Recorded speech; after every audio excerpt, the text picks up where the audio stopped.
The reason I pushed for the passage of the CHIPS and Science Act is because I knew we could turn things around. I've never been more optimistic about America than I have been the last several years, and I mean that sincerely. Not just here in Michigan, but all over the country. Semiconductor companies are investing literally several $100 billion over the next 10 years. Several $100 billion. The Field of Dreams right outside of Columbus, Ohio. That was President Joe Biden talking about expanding chip manufacturing in the U.S. Yahoo Finance's Rick Newman joins us with more.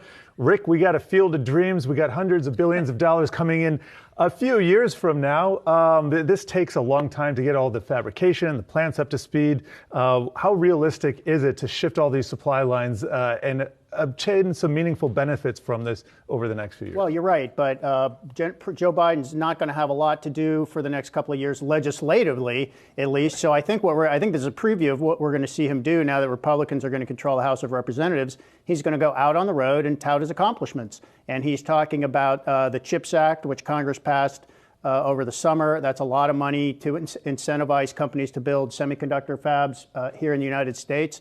Biden talked in that speech in Michigan. Some of these, or a lot of them, are going to be blue-collar jobs. Of course, he's also got the green energy investments from the Inflation Reduction Act. The Internet Reduction. I mean, it's as silly sounding as the Inflation Reduction Act. Right.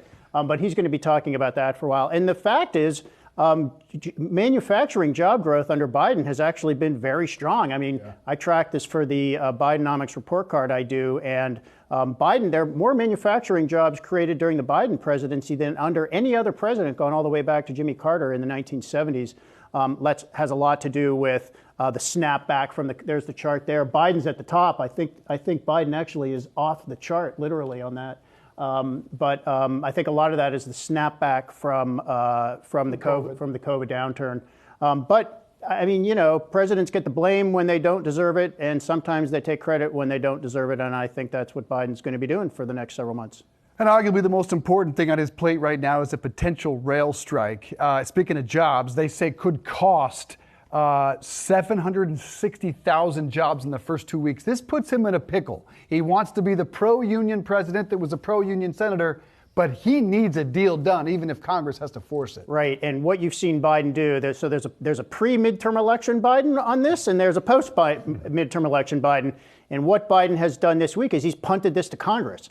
He has said, Congress, you need to take care of this. And to some extent, he's right about that, because it's Congress that actually has the authority. And this is because railway workers for decades have been considered essential workers that in some cases need to work for national defense reasons and just to keep the economy going, because we rely so heavily on rail, and we still do.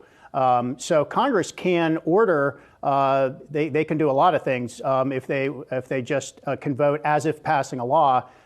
They can say you got to accept the contract that you're both negotiating. They can refer it to an outside arbitrator. They can delay the deadline. So Congress has a lot of power to resolve this. Honestly, if it gets that far, I think Congress will resolve it very quickly if a strike actually happens. Could be a little tricky in the Senate, as always, given the math. A little easier in the House. Because it requires 60 votes, so it would have to be bipartisan. Right. But I don't think you're going to be seeing too many Republicans who say, I'm willing to be one of the few who holds up resolution of this rail strike, and I'm willing to let the economy tank. So I don't. You don't want to die on happening. that hill. No. Senior columnist Rick Newman, thank you, sir. Appreciate that. Bye, guys.